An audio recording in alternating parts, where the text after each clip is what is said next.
Bon, il est temps de commencer ce sujet épineux sur les différents types de personnages. Et on va donc commencer avec les personnages figurants.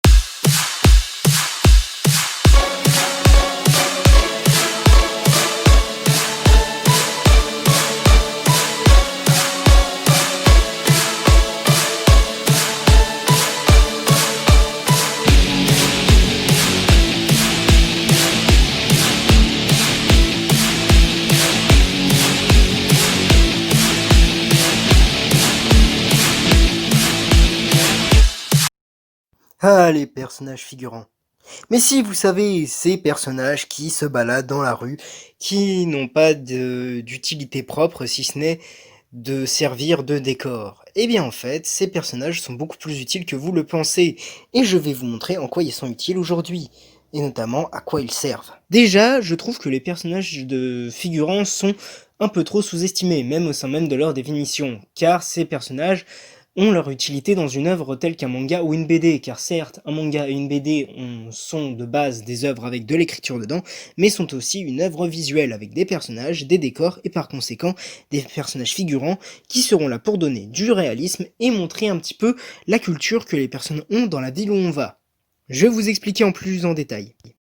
Pour commencer, les personnages figurants sont là pour donner plus de réalisme et de vie à l'œuvre, car un manga avec seulement le personnage principal et les personnages secondaires, ça ferait un peu vide. C'est-à-dire que on se demanderait, il y a que eux qui habitent dans ce monde, il y a personne d'autre, il n'y a pas de gens qui habitent dans la ville et tout ça. Donc les personnages figurants sont déjà pour rajouter de la vie et du réalisme. En plus, qu'il y ait des personnages figurants, justement, montre qu'il y a de la vie dans la ville, montre comment les gens vivent, quelles sont leurs cultures.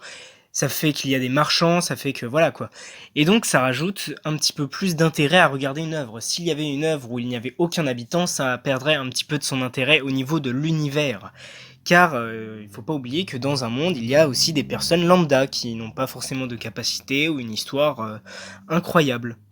Et justement, voici leur deuxième utilité, montrer qu'il y a des personnes normales, faire un petit peu le parallèle entre les gens normaux dans ce monde et les gens exceptionnels, entre parenthèses, que sont les personnages principaux ou secondaires. Après ça c'est dans un shonen, parce que dans un shoujo, les personnages principaux ne sont pas forcément très différents des personnages figurants.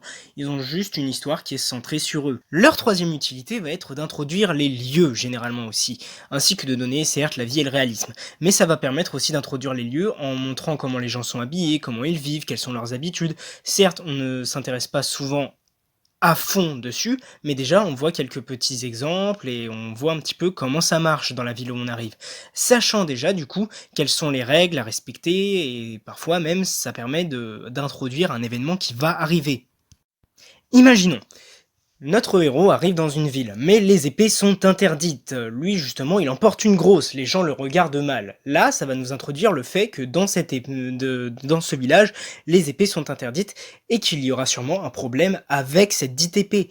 Justement, c'est ça ce à quoi les personnages figurants peuvent servir, à introduire un lieu ou une situation à venir. Et oui, les figurants ne sont pas juste un simple décor, ils permettent d'introduire beaucoup de choses. Ce sont des personnages qui jouent certes un rôle d'introduction, mais ce sont des personnages par conséquent très importants. Et d'ailleurs, soit dit en passant, c'est beaucoup plus dur de faire des personnages figurants que des personnages principaux ou secondaires. Là où les personnages principaux et secondaires auront généralement des choses qui les différencieront des personnages figurants et les rendront plus intéressants, c'est beaucoup plus difficile de faire un personnage lambda, surtout quand tu dois en faire beaucoup. Et je sais de quoi je parle, parce que j'ai toujours plus de difficultés à créer des personnages figurants plutôt que des personnages principaux ou secondaires. Comme je vous l'ai dit, les personnages principaux et secondaires sont spéciaux. Que ce soit parce qu'ils ont un pouvoir ou une histoire en particulière, ces personnages sont plus intéressants à suivre, par définition. Mais le problème, c'est que les personnages figurants n'ont rien de spéciaux et qu'il y en a beaucoup, donc on n'a pas le temps ni l'envie forcément de s'intéresser à eux, donc c'est beaucoup plus difficile d'en créer. Alors maintenant, dès que vous verrez des personnages figurants, ne pensez pas qu'ils servent à rien. Au contraire, ils servent à introduire, à donner de la vie, du réalisme. Analysez-les, vous verrez un peu plus de cet univers que vous êtes en train d'observer. Vous apprendrez des choses sur le lieu où le héros va aller, sur des événements. Ça peut permettre de faire du foreshadowing et parfois même de faire des clins d'œil, comme par exemple mettre un personnage qui ressemble à un personnage d'un autre manga pour faire un clin d'œil à un mangaka qu'on aime bien. Enfin voilà quoi. Bon, cet épisode était un peu plus court que d'habitude, mais bon, c'est pas plus mal de temps en temps un petit épisode court. Enfin voilà. Si cet épisode vous a plu, n'hésitez pas à partager, à liker, à commenter, à vous abonner si ce n'est déjà fait. Ou alors vous pouvez aller aussi sur mon Utip pour me soutenir gratuitement. Je laisse le prochain vote dans mon Insta et ce sera soit le live action One Piece, soit les personnages secondaires. Et ouais, on va faire secondaires et ensuite principaux. Sur ce, ciao!